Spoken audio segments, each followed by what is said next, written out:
할렐루야. 말씀 듣기 전에 인사 먼저 하겠습니다. 옆에 계신 분들, 앞에 계신 분들 한번 인사하겠습니다. 사랑합니다. 더 행복하십시오. 모든 일은 잘 될 것입니다. 인사하겠습니다. 사랑합니다. 더 행복하십시오. 모든 일은 잘 될 것입니다. 감사합니다. 말씀 잠깐 나누도록 할게요. 제가 이제 교회를 개척하고 지금까지 한 번도 그런 적이 없었는데, 제가 혹 외국에 나가서 좀 일정이 길어져야 하는 일정이었으면 몰라도 그 외에 제가 한국에 있거나 천안에 있으면 저희 제작교회가 아닌 다른 곳에서 예배를 드려본 적이 단 한 번도 없었는데, 지난번에 제가 칼럼에도 썼던 것처럼 처음으로 지난 주일 다른 곳에서 말씀을 전하게 됐어요. 그래서 부흥회를 요청했는데 주일날이라 할 수 없다고 말씀을 드렸는데도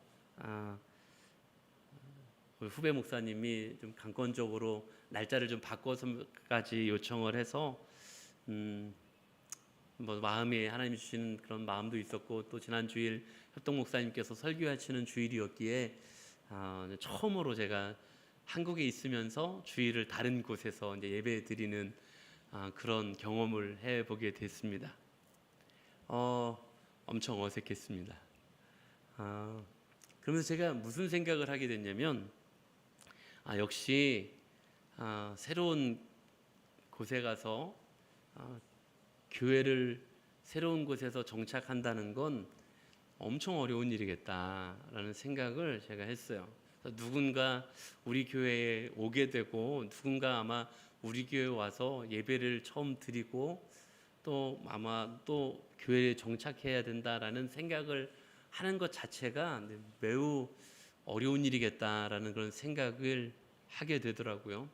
또 한 가지, 두 번째 생각이 들었는데, 내가 우리 교회 성도님들이랑 예배 드리는 게 참 행복한 거구나. 우리 교회 성도님들이랑 예배 드리고 또 하나님을 영화롭게 하는 이 예배 자리를 지킨다는 게 참 행복한 일이구나라는 생각을 해보게 됐습니다. 그래서 저는 오늘 주일을 우리 성도님들을 만나야 되니까라고 기대하고 막 행복에 겨워가지고 행복한 마음으로 왔는데, 그럼에도 불구하고 안 나오신 분들을 마음에 기억을 해야 되겠다, 뭐 이런 생각을 하면서 아무튼 농담처럼 드렸고요. 지난 기도해 주셔서 지난 주일 집회를 잘 마치고 올 수 있었고요. 아무튼 다시 한번 기도해 주심에 감사의 말씀을 드리고 싶었습니다. 다시 이제 고린도 교회 이야기로 좀 돌아오려고 하는데요. 이제 고린도 교회 이야기 이어서 함께 좀 나누도록 하겠습니다. 고린도 교회에 보내고 있는 이 두 번째 편지글의 이제 앞부분에 해당하는 우리가 지금 살펴보고 있는 이 부분의 이야기들은 지금 대부분 어떤 이야기냐면, 고린도 교회가 사도 바울에 대한 이 사도성에 대한 의구심을 가지고 있었고, 이제 사도 바울에 대한 좀 원망 내지는 불평을 좀 가지고 있었습니다. 그런데 사도 바울이 그에 대한 답변, 즉 말하자면 그에 대한 해명을 해야 되는데, 그에 대한 답변으로 전해주고 있는 이야기가 어떤 변명을 하고 있거나 어떤 해명을 하고 있는 이야기가 아니라, 우리가 가만히 지금까지 사도 바울이 하고 있었던 이야기들을 살펴보니까 굳이 무슨 변명을 하고 있거나 어떤 해명을 하고 있는 게 아니라 복음의 본질이 무엇인지를 다시 말씀하고 있고, 복음을 가진 자, 즉 복음을 가진 자로서 복음을 전하는 자의 사명을 가진 것이 어떤 삶을 살아가는 것인지 그 본질에 대한 이야기를 하는 것으로 그 고린도 교회 성도들에게 보내는 답변 혹은 해명을 대신하고 있는 것을 우리가 볼 수 있었습니다. 그래서 아주 지극히 복음의 본질적인 이야기를 하고 있었고요. 복음을 가진 자, 그리고 복음을 전하는 자로서의 발걸음이 어떤 것이 본질적인 것인지 그 본질적인 이야기를 하고 있는 것을 우리가 볼 수 있었죠. 그러면서 지난 시간까지 했던 이야기를 아주 잠깐만 지난 시간의 이야기를 살펴보자면, 이 땅의 삶이 장막과 같은 인생인데, 장막과 같은 인생에 우리의 소망을 둘 것이 아니라 영원한 하나님의 나라, 우리를 위하여 예비해 두신 부활의 주님께서 우리도 부활할 것이라는 소망을 주시면서 우리에게 예비해 두신 하늘에 소망을 두고 살아야 할 것이다 라는 말씀을 하고 있는 것이 지난 시간에 해주었던 말씀이었습니다. 그런데 그럼에도 장막과 같은 인생인 우리의 삶의 자리에서 그렇다고 함부로 살아갈 수 있는 것이 아니라 장막과 같은 인생이지만 그러나 우리가 온전한 삶의 모습을 가져야 하는 이유가 무엇이냐? 우리는 다 심판대 앞에 서야 하는 인생이기 때문에 그렇다라는 말씀을 사도 바울이 지난 시간까지 하고 있었습니다. 그래서 심판대 앞에 서야 하는 인생들이기 때문에 장막과 같은 인생을 살아가고 있다 할지라도 이 장막과 같은 인생의 삶의 자리에서도 온전함으로 살아갈 수 있어야 한다라는 것이 사도 바울이 하고 있는 도전의 메시지였습니다. 이제 오늘 말씀은 지난 시간에 했던 이야기를 요약하면서 이제 오늘 그럼에도 이 힘겹고 어려운 장막의 삶에서도 이 복음을 전하는 자로서 이 힘겹고 어려운 길을 도대체 어떻게 걸어갈 수 있는지, 하나님의 나로 하여금 어떻게 이 길을 걸어갈 수 있게 하셨는지에 대한 말씀을 이제 오늘 본문 속에선 사도 바울이 고백하고 있는 장면이 등장하고 있습니다. 사람이 삶을 살아가는 데 있어서 힘이, 즉 살아갈 힘의 원동력은 여러 곳에서 찾게 됩니다. 어떤 사람은 성공이라는 욕망 때문에 성공이라는 것을 이루어내기 위하여 잠을 줄여가면서, 그렇죠? 그토록 소망하고 원하는 잠임에도 불구하고 그 성공을 위해서, 성공이 내 삶의 원동력이기 때문에 성공이라는 것을 위해서 잠을 줄여가면서 일을 하기도 하는 겁니다. 어떤 사람은 내 삶의 원동력, 내 힘의 원동력이 가족이기 때문에 가족들을 생각하면서 내가 힘겹지만 어렵지만 헌신적으로 그 삶의 시간들을 살아내기도 하는 것입니다. 이게 우리가 삶을 살아낼 수 있는 어떤 삶의 힘이고 원동력이라고 이야기할 수 있습니다. 그런데 신앙인도 이와 같은가? 물론 그와 같은 부분들이 있겠습니다만 신앙인들은 이 세상의 삶의 동기와는 다른 삶의 동기가 있다라는 것이고 다른 삶의 동기가 분명히 있어야 한다라는 도전을 오늘 사도 바울은 이야기하고 있습니다. 그런데 오늘 사도 바울이 어떤 고백을 하고 있느냐? 내가 이 힘겨운 삶의 자리를, 특별히 장막과 같은 인생 속에서 복음을 전하는 자로 지금도 이 삶을 살아낼 수 있는 삶의 원동력은 세상의 성공이 아니라 사람들이 알아주는 그런 명예나 명성이 아니라 오직 그리스도의 사랑에 붙잡혀 걸어가고 있는 것이다라는 고백을 오늘 본문 속에서 사도 바울의 그 사역자로서의 고백을 하는 장면을 우리는 보게 됩니다. 사랑하는 성도 여러분, 오늘 사도 바울이 하고 있는 이 고백 속에서 우리를 비추어 볼 수 있는 이 아침이 될 수 있기를 간절히 소망합니다. 나도 복음을 살아내야 되는 한 사람으로서, 그리고 복음을 먼저 가진 자로서 복음을 전하는 삶을 살아야 할 때 내가 어떤 삶의 힘을 가지고 원동력을 가지고 이 삶의 길을 걸어가야 할지를 오늘 사도 바울의 이야기를 통해서 우리를 돌아보고 오늘도 그런 결단을 우리도 할 수 있는 오늘 이 아침 저와 여러분들이 되실 수 있기를 주님의 이름으로 간절히 축원합니다. 자, 그러면 이 복음이라는 것을 살아내야 하는 사람들의 신앙의 모습을 이제 먼저 사도 바울이 이야기하는데, 오늘 본문으로 이제 한번 돌아가서 보면 오늘 본문을 시작하는 11절에 사도 바울이 이렇게 고백을 시작하고 있습니다. 11절의 말씀을 보니까 우리는 주의 두려우심을 알므로 사람들을 권면하거니와 우리가 하나님 앞에 알리어졌으니 또 너희의 양심에도 알리어지기를 바라노라 라고 말씀합니다. 여기서 사도 바울이 먼저 언급하는 게 있는데요, 주의 두려우심이라는 표현을 사용하고 있습니다. 여기서 두려움이라는 단어는 헬라어의 포보스라는 단어인데요, 여기서 사용된 포보스라는 단어는 공포스러운 두려움이라는 단어가 아닙니다.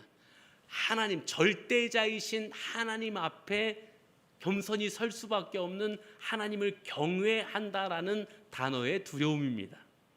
그래서 사도 바울은 지금 무엇을 이야기하고 있는 거냐면, 지난 시간에 사도 바울이 뭐라고 표현했습니까? 우리는 모두가 다 장막 인생을 살고 있지만, 그래서 하나님의 나라를 바라봐야 되지만 장막 인생을 똑바로 살아야 되는 이유가 뭐라고요? 심판대 앞에 서야 되기 때문이라는 말씀을 하고 있었죠. 그래서 오늘 지금 사도 바울이 하고 있는 이야기는 뭐냐면, 심판대 그 하나님의 앞에 서야 하는 두려움을 가지고, 또 그것을 알고 있는 우리가 어떤 삶을 살아야 되느냐, 그 하나님 앞에서의 두려움을 가지고 권면하고 또 강권적으로 설득하는 인생을 살아야 한다라는 말씀을 오늘 하고 있는 것입니다. 그래서 오늘 사도 바울의 설교가 단순히 사람들한테 권면한다라는 표현을 하고 있으니까 이것도 한번 믿어보시죠.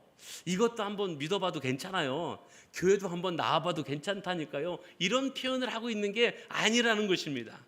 단순히 종교적 취미 생활을 권면하고 있는 게 아니라, 이거 한번 믿어봐도 좋아요 라고 지금 얘기하고 있는 게 아니라, 사도 바울이 지금 복음을 전하고 있는 건 뭐를 말하고 있는 거냐면 생명을 전하고 있는 거라고 말씀하고 있는 거예요.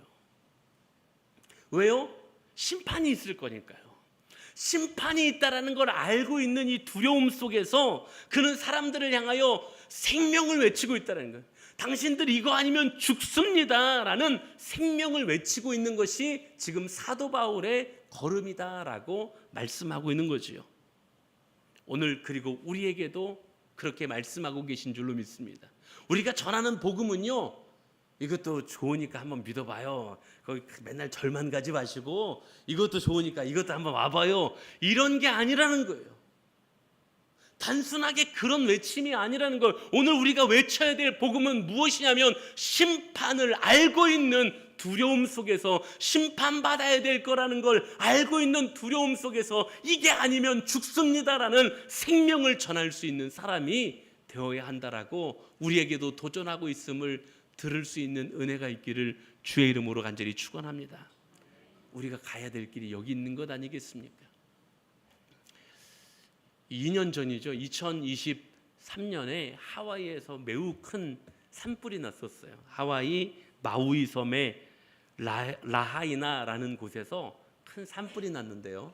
제가 가본 곳이 아니니까 아무튼 이곳에서 큰 산불이 났는데, 이게 미국 역사상 손에 꼽히는 인명피해를 가지고 왔던 산불이었어요. 그 산불이 어떻게 시작됐느냐 조사를 해보니까, 전신주에 있었던 전선이 끊어지면서 거기서 터지면서 거기서 불이 시작됐던 거예요. 그런데 피해가 얼마나 많이 났냐면 102명이 죽었고요, 67명이 부상을 입었고 2명은 실종된 채 결국 찾지 못했어요. 피해 면적만 따져도 여의도의 3배가 넘는 피해 면적이 전소됐어요. 그리고 건물로 따지니까 2200채의 건물이 전소되는, 정말 그 미국이 차마 이야기하기 싫을 정도의 큰 피해를 입은 그런 화재 사건이 불과 2년 전에 하와이에 있었던 화재 사건이었습니다. 근데 조사를 하고 나서 여기에 2가지 문제가 있었다라는 거예요. 2가지 문제 때문에 이렇게 큰 피해가 날 수밖에 없었다라는 거죠. 첫 번째 문제가 뭐였냐면 수도 시스템에 문제가 있었다는 겁니다. 그래서 물이 제때 공급이 돼서 불을 끌 수 있었어야 되는데, 일단 물이 제대로 공급되지 않았다는 게, 제때 수도 시스템이 작동을 하지 않아서 불을 끌 수 없었다라는 거예요. 그런데 그것보다 더 큰 문제가 있었다라는 거, 아마 뉴스에서 한번 여러분들도 들어보신 이야기일 텐데요. 더 큰 문제가 있었는데, 이건 사실은 미국이 자랑하던 자랑거리였었어요.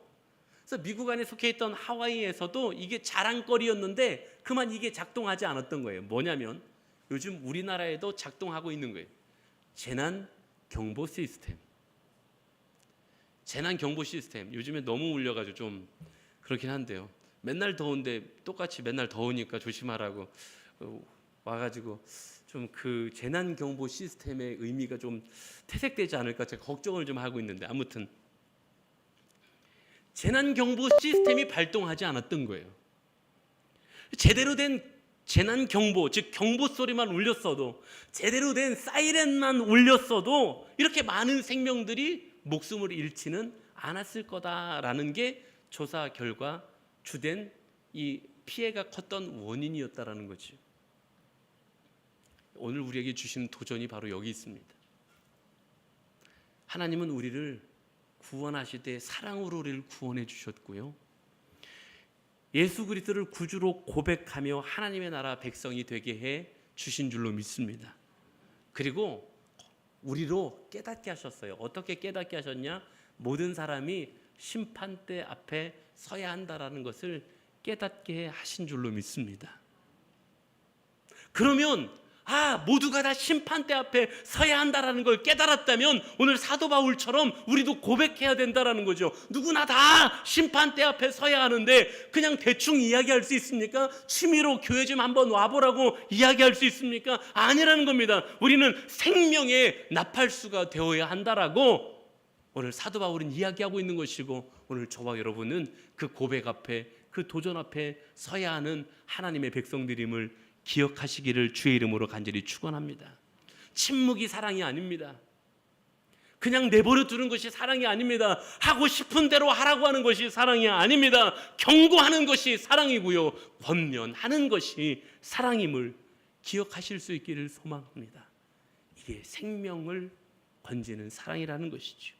오늘 사도 바울이 그렇게 고백하듯이 내가 모든 사람이 심판대 앞에 서야 되는 걸 깨달았을 때 나는 이걸 그냥 외치는 것이 아니라 생명으로 외치는 것이라는 것을 사도 바울이 고백하고 있듯이, 오늘 우리에게 하나님이 도전하고 계심을 깨달으며 우리도 깨닫게 하신 것처럼 생명의 나팔수가 되어 우리에게 주신 삶의 자리에서 복음을 전하는 자로 그렇게 살아갈 수 있는 저와 여러분들이 되실 수 있기를 주님의 이름으로 간절히 축원합니다. 자, 그런데 이어지는 이야기를 가만히 보니까요, 사도 바울이 사람 앞에 아니라 하나님 앞에 드러나는 삶이라는 걸 이제 고백합니다. 그래서 우리가 복음을 전하는 삶이 사람들이 인정해주고 인정하지 않고가 중요한 게 아니라는 거예요. 지금 고린도 교회 성도들, 너네들이 나를 인정하고 인정하지 않고가 중요한 게 아니라는 거예요. 누가 기억하신다고요? 하나님이 기억하신다고요. 누구한테만 드러나면 된다고요? 하나님 앞에만 드러나면 된다고 오늘 이야기하는 이야기가 이제 등장하는데요, 12절부터 봅니까? 우리가 다시 너희에게 자천하는 것이 아니요 오직 우리로 말미암아 자랑할 기회를 너희에게 주어 마음으로 하지 않고 외모로 자랑하는 자들에게 대답하게 하려 하는 것이라 라고 말씀합니다. 자, 계속해서 우리가 이 고린도 이야기를 들으면서 고린도 교회로부터 받고 있었던 사도 바울을 향한 오해가 무엇이었습니까?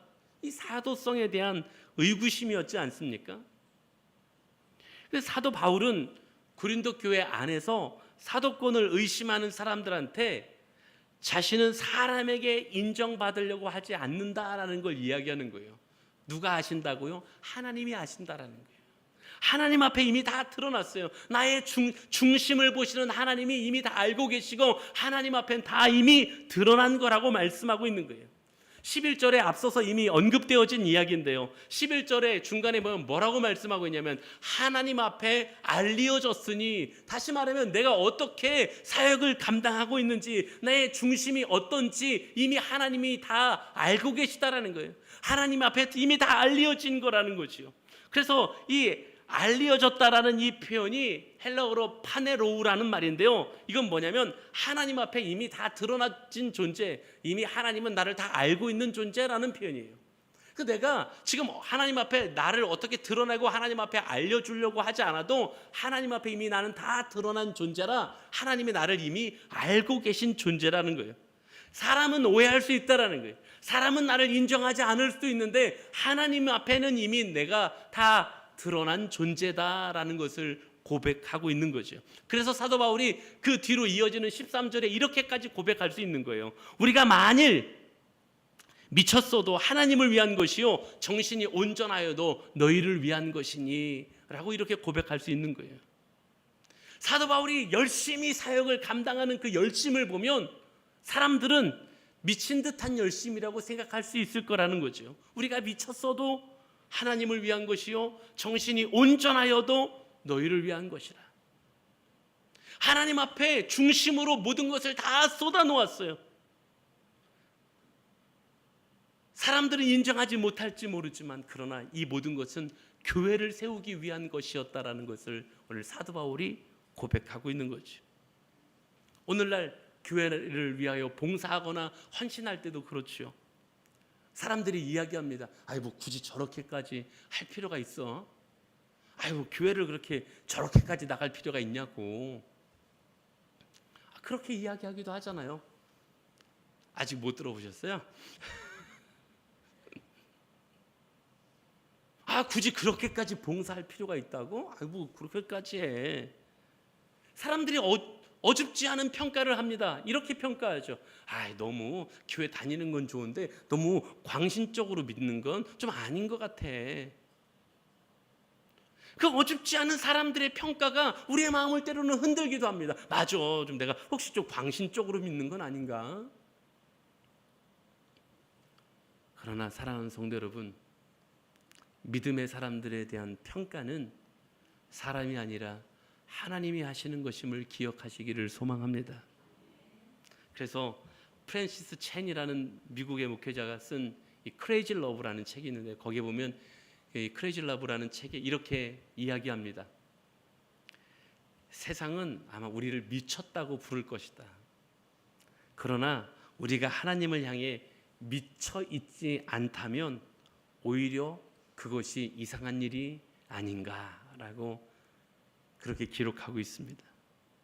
사랑하는 성도 여러분, 우리 같은 존재를, 우리같이 부족하고 우리같이 연약하고 우리처럼 죄투성이인 존재들을 사랑해 주셨고 용서해 주셨고 구원의 길을 열어가셨을 뿐만 아니라 하나님의 자녀 삼으셔서 하나님의 나라를 바라보게 하신 것을 믿고 고백한다면 오늘 우리의 신앙의 삶이 내가 연륜이 얼마큼이니까 지식이 얼마큼이니까가 중요한 것이 아니라 나는 아직 신앙의 생활을 요만큼밖에 하지 않았으니까 나는 아직 봉사하는 게 아니지, 나서면 안 되지, 그게 아니라요. 나는 신앙의 연륜이 오래됐으니까, 나는 왕년에 다 했으니까 지금은 좀 쉬어도 되지, 그게 아니라요. 우리 신앙의 연륜과 상관없이, 우리가 신앙적인 지식과 상관없이 하나님의 나라를 위하여 헌신하고 봉사하는 것이 마땅한 것이 아니겠습니까?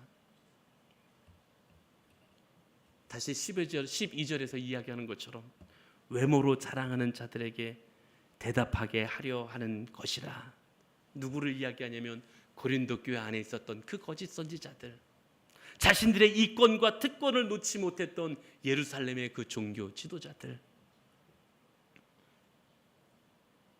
그저 그들에게 그들처럼 사람을 만족시키려고 하는 것이 아니라 하나님의 사랑에 감동된 자로서 오늘 하나님의 사랑을 세상 가운데 전하고 있고, 또 사도 바울과 같은, 혹 굳이 단어로 표현하자면 거룩한 미침, 우리 그런 신앙을 살아갈 수 있는, 우리에게 주신 도전과 말씀을 따라 그런 걸음을 살아갈 수 있는 은혜가 오늘 이 아침 우리의 결단이 될 수 있기를 주님의 이름으로 간절히 축원합니다.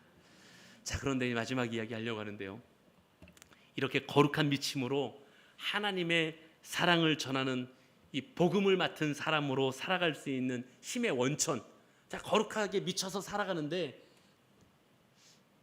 좀 걸리적거리는 말인가요? 하여튼 거룩하게 하나님에게 헌신하면서 살아가는데 그렇게 살아갈 수 있는 힘의 원동력이 어디서 나오느냐라는 거예요. 그 힘의 원천이 어디서 나오느냐, 오늘 사도 바울의 고백은 여기까지 이르고 있는데요, 오늘 14절의 고백을 이렇게 하고 있습니다. 그리스도의 사랑이 우리를 강권하시는도다. 우리가 생각하건대 한 사람이 모든 사람을 대신하여 죽었은즉 모든 사람이 죽은 것이라. 이 사실 이 복음을 살아내는 것이요, 또 복음을 가진 자로서 복음을 전하면서 살아가는 것이 사실 세상에서 그렇게 인정받는 건 아닙니다. 세상에서 뭐 명예를 많이 얻습니까? 사실 그렇게 명예를 많이 얻지도 못합니다. 어디 가서 여러분들 내가요 권사인데요 막 그러면 막 권사님이세요 인정해 주시던가요? 사실 저 어디 교회 다니는데요, 그럼 막 교회를 어떻게 교회를 다 다니세요 막 그러면 인정해 주시던가요? 아니 우리의 삶이 사실은 그렇게 인정받지 못합니다. 명예를 얻냐고요? 별로 명예를 얻지도 못합니다. 심지어 요즘에는요, 교회 다닌다고요, 뭐라고 이야기하는 사람도 있어요. 그럼 물질을 많이 봅니까?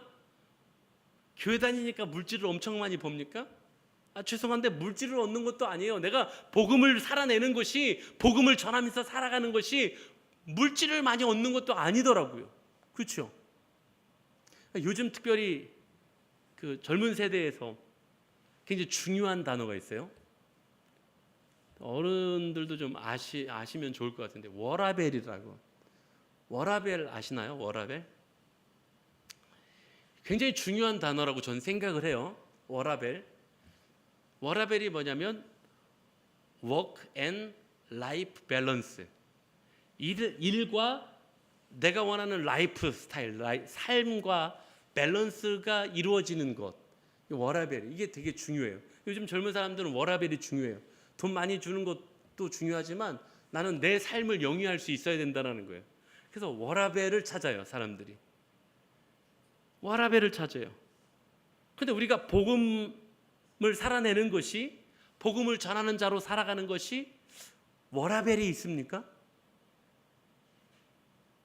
워라벨이 있다고 말씀드리기가 좀 어려워요. 근데 또 하나의 단어가 있는데, 혹시 이 단어 들어보셨습니까? 워페벨이라고. 워페벨 뭔지 알아요? 들어보셨어요? 아싸, 내가 우리 청년들보다 먼저 알았다. 워페벨은 뭐냐면 work and pay balance입니다. 그래서 일과 페이, 급여가 밸런스를 이루어야 된다는 거예요. 내가 이만큼 일을 하면 나는 당연히 이 정도의 급여를 받아야 된다. 이거를 너무너무 중요하게 생각한다라는 거예요. 이게 워페벨이라는 건데요. 그래서 내가 일하는 것, 내가 이 정도를 투자해서 일을 하면 나는 최소한 이 정도 이상의 급여를 받아야 된다고 생각하는, 그 밸런스를 이루어야 된다라고 생각하는 게 이제 워페벨이라고 합니다. 그럼 이제 다시 돌아와서 복음을 사는 것이, 또 복음을 전하는 자로 살아가는 것이 워라벨이 있습니까? 아니면 워페벨이 있습니까? 어쩌면 워라벨과도 상관없고요, 워페벨하고도 상관없는 일일 수도 있습니다. 우리가 우리에게 주어주신 사명을 감당한다라는 건, 하나님이 우리에게 맡기신 사명을 감당한다는 건 세상이 그토록 추구하고 있는 워라벨과 상관없는 게 될 수도 있고요, 워페벨과 상관없는 일이 될 수도 있다라는 것입니다. 그런데 무엇이 그러면 우리로 하여금 그 복음을 살아내게 하느냐? 도대체 무엇이 우리가 복음을 전하는 자로 살아갈 수 있게 하느냐? 다른 것 없지만, 우리가 워라벨도 없지만, 또 급여도 그렇게 그렇게 균형을 맞출 수 있는 것이 아니지만, 그리스도께서 나를 사랑하신 사랑이, 그 사랑의 놀라움이 나로 하여금 그 자리에 있게 한다라는 고백인 것입니다. 오늘 사도 바울이 물론 워라벨이라는 단어도 쓰지 않았고 워페벨이라는 단어도 쓰지 않았지만, 워라벨도 없지만, 지금 2025년도에 사도 바울이라면 이렇게 썼을 거라는 거죠.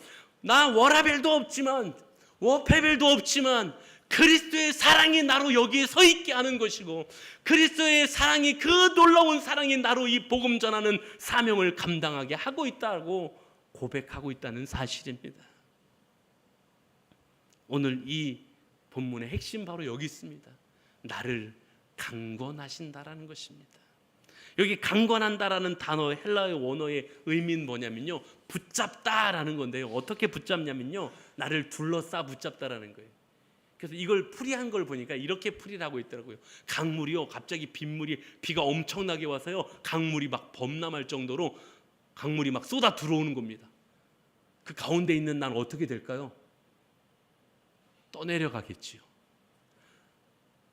내 의지와 상관없이 그 사랑이 너무 커서, 내 의지와 상관없이 그 사랑이 너무 놀라워서 나로 나아가게 한다라는 표현이 바로 오늘 강권하시도다라는 표현인 것입니다. 그래서 나를 향한 그 그리스도의 사랑이 나로 복음을 살아내게 하는 것이고, 그 나를 향한 그리스도의 사랑이 복음 전하는 자로 살아가게 한다라는 고백을 하는 것입니다. 그럼 나를 향한 그리스도의 사랑이 무엇이었습니까? 14절 하반절 보니까 한 사람이 모든 사람을 대신하여 죽었은즉 모든 사람이 죽은 것이라 라고 고백하면서 그 그리스도의 사랑이 나를 위하여 그리고 모든 사람을 위하여 대속하여 죽어주신 그리스도의 십자가의 사랑이라고 말씀하고 있는 것입니다. 그리고 그래서 이제 내가 사는 것은 내가 사는 것이 아니라 나를 위하여 그 십자가의 사랑을 기꺼이 내어주신 예수 그리스도를 위하여 사는 것이라는 고백을 마지막에 하고 있는 거죠. 15절은 우리 함께 읽도록 하겠습니다. 시작. 그가 모든 사람을 대신하여 죽으심은 살아있는 자들로 하여금 다시는 그들 자신을 위하여 살지 않고 오직 그들을 대신하여 죽었다가 다시 살아나신 이를 위하여 살게 하려 함이라. 아멘.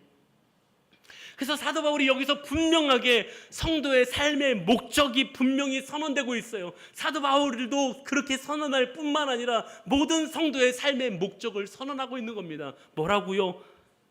자기 자신을 위하여 살지 않고 자기를 위하여 죽었다가 자기의 의를 위하여 다시 사신 예수 그리스도를 위하여 살아가는 삶, 이것이 성도의 삶의 목적이요 방향성이라고 말씀하고 계신 거죠. 이건 우리가 너무나도 잘 아는 다른 곳에서의 고백이 또 있지요. 갈라디아서 2장 20절에서 고백하는 사도 바울의 고백이지 않았습니까? 내가 그리스도와 함께 십자가에 못 박혔나니 그런즉 이제는 내가 사는 것이 아니요 내 안에서 그리스도께서 사는 것이라. 이제 내가 육체 가운데 사는 것은 나를 사랑하사 나를 위하여 자기 자신을 버리신 하나님의 아들을 믿는 믿음 안에서 사는 것이라. 할렐루야. 근데 우리 이 고백이 새로운 고백이십니까? 깜짝 놀랄 만한 고백이십니까? 어이구, 이런 고백이 있었다고? 사도 바울이 이런 고백을 어떻게 했지? 사랑하는 성도 여러분, 우리가 이 고백 이미 예수 그리스도를 구주로 고백했을 때, 그리고 예수 그리스도를 구주로 고백하고 우리 세례받을 때 다 이 고백을 통해 세례받은 것 아니었습니까? 이 고백을 통하여 예 주님 나는 죽고 나를 위하여 십자가를 지셨다가 나의 의를 위하여 다시 사신 예수 그리스도를 위하여 다시 살겠습니다 라는 그 고백을 통하여 우리 다 세례받지 않았습니까? 사랑하는 성도 여러분, 오늘 이 아침에 우리가 세례받았을 때 그 고백을 다시 회복하는 이 아침이 될 수 있기를 주님의 이름으로 간절히 축원합니다. 예, 주님, 제가 그 고백했었습니다. 다시 그 고백 회복하기를 소망합니다. 그 고백으로 내가 세례받았을 거고 그 고백으로 내가 살겠다고 주님 앞에 그렇게 나아갔었는데 잊어버렸습니다. 나를 위해 살기에 급급했습니다. 나를 위한 시간 투자, 나를 위한 물질 투자, 나를 위한 삶의 투자 있었지 주님 위해 살지 못했던 것 주님 용서하십시오. 다시 한번 세례 때 했던 그 고백으로 주님 앞에 나아가며 복음을 살아내는, 복음 전하는 자로 오늘 사도 바울이 고백하며 그렇게 선언하며 나아가듯이 오늘 우리도 다시 복음을 사는 자로서, 복음을 전하는 자로서 그렇게 고백하며 선언하는 이 아침이 될 수 있기를 주님의 이름으로 간절히 축원합니다. 제 말씀을 마무리하려고 하는데요,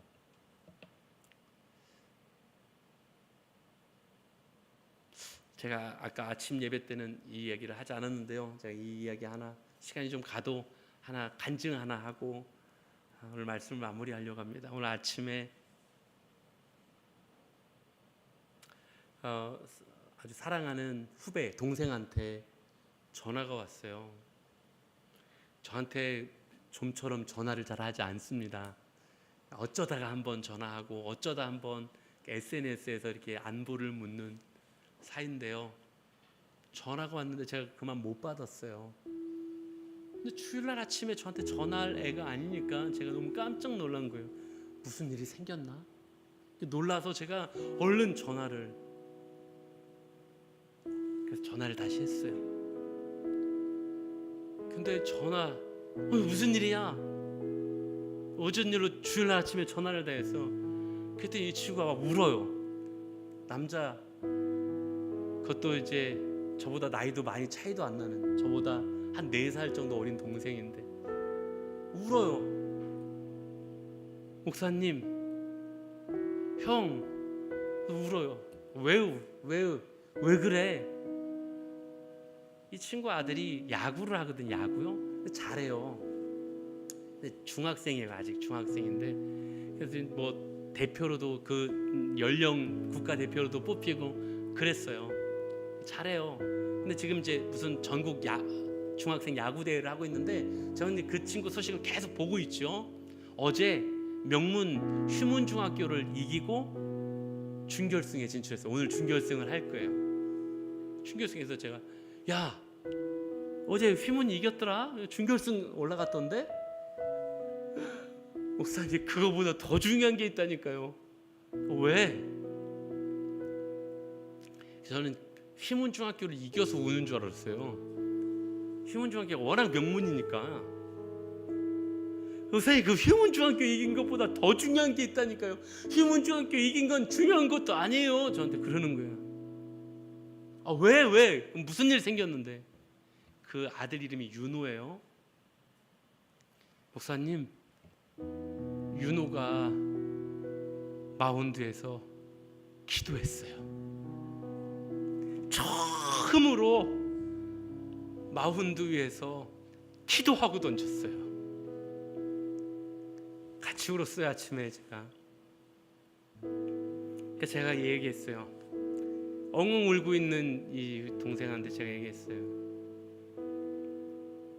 내 자녀는 내 삶을 보고 복음을 만났을 거니까 내 삶이 복음이 될 수 있도록 여전히 내 아들이 살아갈 수 있도록 복음이 되어줘야 한다고 마지막 이야기를 하고 오늘 예배당에 제가 나올 수 있었어요.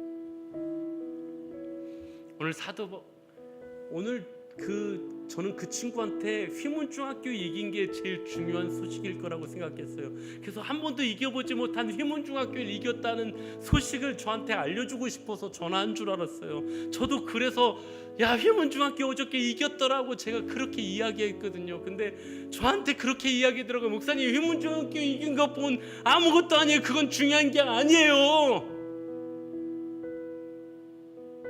우리 아이의 마음에 예수가 있어요.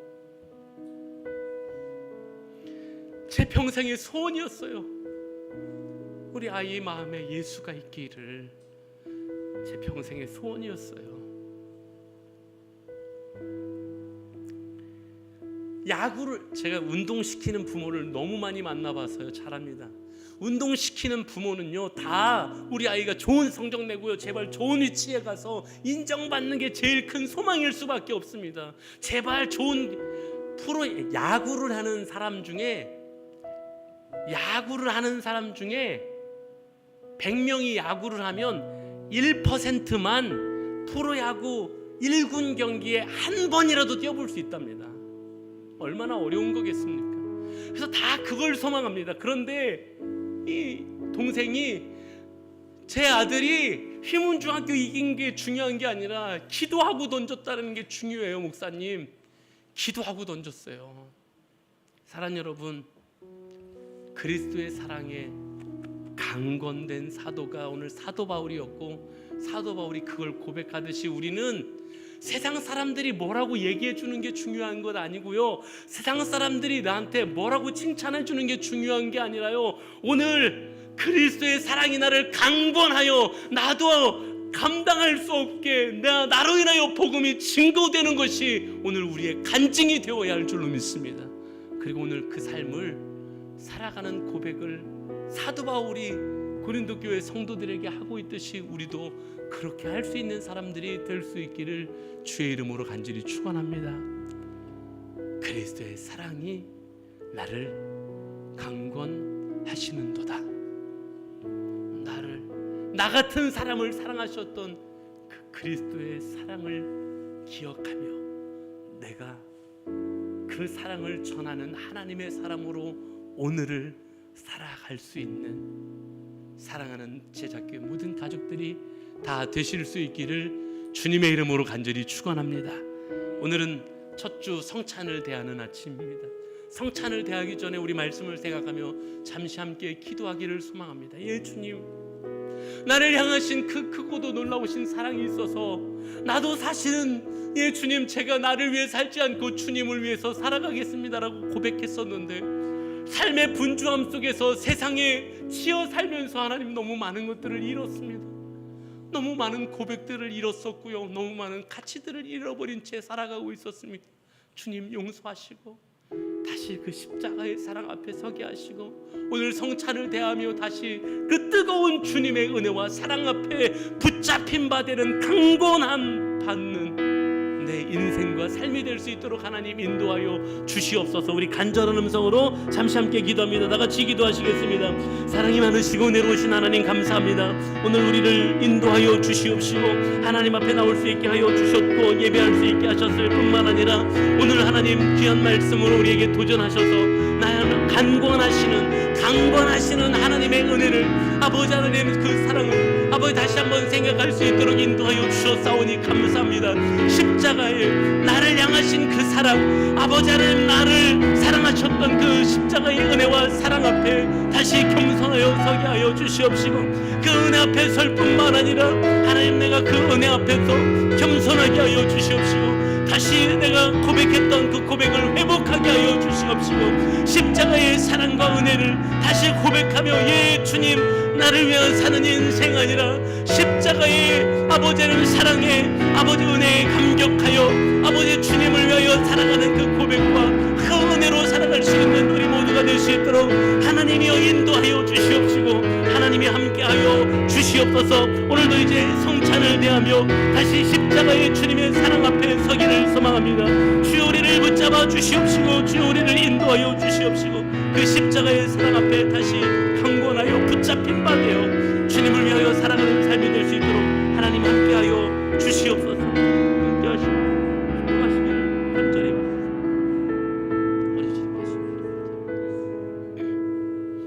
하나님 오늘도 주님 구별하여 주의 날을 지킬 수 있게 하시고 오늘도 예배하되 예배의 자리 가운데 우리에게 귀한 도전의 말씀을 허락해 주셨사오니 하나님 감사합니다. 우리에게 주신 말씀 기억하게 하여 주시옵시고 예 주님 우리가 이미 고백했던 고백이었는데 잊고 살았던 그 고백들 오늘 사도 바울이 고백하고 있듯이 그리스도의 사랑이 우리를 강권하시는도다.